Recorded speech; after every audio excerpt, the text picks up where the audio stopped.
Praise the Lord. September மாதம், அதாவது 8 மாதம் நம்மளை ஆண்டவர் வழி நடத்தி பாதுகாத்தார் தானே. அதற்கு ஆண்டவருக்கு நன்றி சொல்லுவோம். இந்த மாதத்துக்கான வாக்குத்தத்தம் என்ன தெரியுமா? உங்களை உருவாக்கிய நானே உங்களை தாங்குவேன், நானே உங்களை சுமப்பேன், நானே விடுவிப்பேன். ஏசாயா 46:4.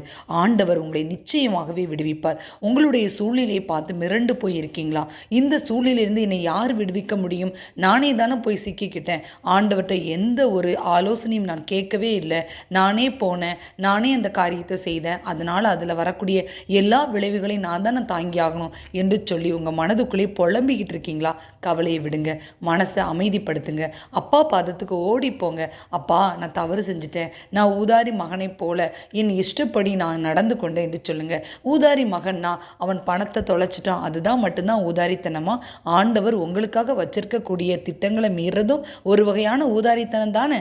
அந்த ஊதாரித்தனங்களில் இருந்து வெளியே வரணும்னா ஆண்டவர்கிட்ட நம்ம நிறைய ஜெபம் பண்ணி அறிக்கையிடணும். நம்மளுடைய பாவங்களை ஒத்துக்கொண்டு அறிக்கையிடணும், அதாவது கன்ஃபஸ் பண்ணணும். நீங்கள் நிறைய இடங்களில் நம்மளுடைய திட்டங்களை வகுத்து கொள்கிறோம்.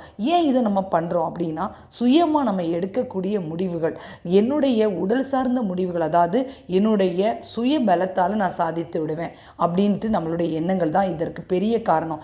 நான் இந்த வேலையை செய்வேன், இந்த கடன் அடைப்பேன், நான் இந்த பணியை செய்வேன், இந்த காரியத்தை பெருசாக செய்து முடிப்பேன். ஆண்டவர் சொல்றாரு, ஆற்றலும் அல்ல சக்தியும் அல்ல, ஆனால் ஆவியினாலே எல்லாமாகும். தூய ஆவியானவரை கூப்பிடுங்க. அப்பா, நிச்சயமா இந்த காரியத்தில் என்னால் ஒன்றுமே பண்ண முடியாது, உம்முடைய பலத்தால் தான் முடியும் மட்டும் சொல்லி பாருங்க. உங்களுக்கு பரிபூர்ண விடுதலை ஆண்டவர் கட்டளையிடுவார். மேலும் ஆண்டவர் உங்களுக்கு சொல்லக்கூடிய வார்த்தை என்ன தெரியுமா? விடுதலை பயணம் 14:13. அஞ்சாதீங்க, நிலக்குலைஞ்சு போவாதீங்க, ஆண்டவர் உங்களுக்காக ஆற்றும் விடுதலை செயலை பாருங்கன்னு சொல்கிறார். விடுதலையை ஆண்டவரால் மட்டும்தான் கொடுக்க முடியும். அது வீடாக இருக்கலாம், உங்கள் கூடிய குடும்பத்தில் நடக்கக்கூடிய எந்த ஒரு பிரச்சனையாக இருக்கலாம், தொழிலில் இருக்கலாம், இல்லை நீங்கள் வேலை பார்க்கக்கூடிய அலுவலகத்தில் இருக்கலாம். உங்களை விடுவிக்கக்கூடியவர் அவர் மட்டும்தான். அதை மட்டும் மனசுக்குள்ள சொல்லிக்கிட்டே இருங்க. நீங்கள் யோசிக்காதீங்க, நான் எப்படி வரணும், இந்த மாதிரி பண்ணிடலாமா, அந்த மாதிரி பண்ணிடலாம். யோசனையே செய்யாதீங்க. உங்கள் யோசனை, உங்கள் ஆலோசனை எல்லாமே அவராக மட்டுமே இருக்கட்டும். மேலும் உங்களுக்கு ஆண்டவர் ஒரு வாக்குத்தத்தத்தை கொடுக்குறாரு பாருங்க. அன்புக்குரியவங்களை அஞ்சாதீங்க, உனக்கு சமாதானம் உண்டாகுன்னு சொல்லிட்டு தானியேல் 10:10 சொல்கிறார். அப்போ சமாதானத்தை நீங்கள் விரும்பி தேடணும். உங்கள் குடும்பத்துக்குள்ளே முதல்ல சமாதானம் இருக்கா நல்ல ஆலோசனை செய்து பாருங்கள். கணவன் மனைவி குழந்தை அப்படி நீங்கள் வாழ்ந்துக்கிட்டு இருந்தீங்கன்னா உங்கள் 3 பேருக்குள்ள உறவுகளில் சமாதானம் இருக்கான்னு ஃபஸ்ட்டு செக் பண்ணுங்கள்.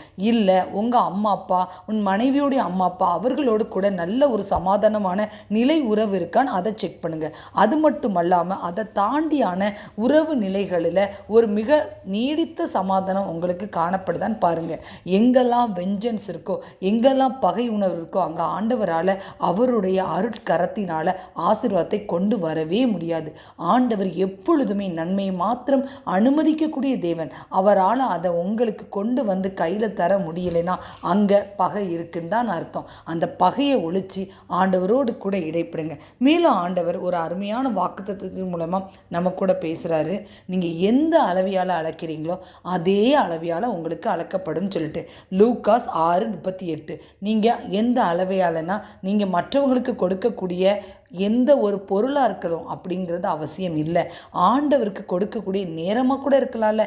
நீங்கள் ஆண்டவருக்காக எடுக்கக்கூடிய நேரத்தில் மிக கரமமாக பிரயாசம் எடுக்கிறீங்களான்னு பாருங்கள். உங்கள் கணவர் கூட நீங்கள் டைம் ஸ்பெண்ட் பண்ணுறதுக்கும், உங்கள் மனைவி கூட டைம் ஸ்பெண்ட் பண்ணுறதுக்கும் நீங்கள் கொடுக்குற நேரத்தை காட்டிலும் உங்கள் தகப்பனுக்காக நீங்கள் கொடுக்குற நேரம் பரிபூரணமாக இருக்கா, அதில் உங்கள் எண்ண ஓட்டம் மனநிலை எல்லாமே ஒருமனப்பட்டிருக்கா அப்படின்னு நீங்கள் கண்டுபிடிச்சிட்டிங்கன்னா நிச்சயமாகவே ஆண்டவர் அவைகளில் உங்களுக்கு மிகப்பெரிய ஆசீர்வாதத்தை கட்டளையிடுவார். நீங்கள் அமைதியோடு இருப்பீங்க, ஆசீர்வாதத்தை பெற்றுக்கொள்வீங்க.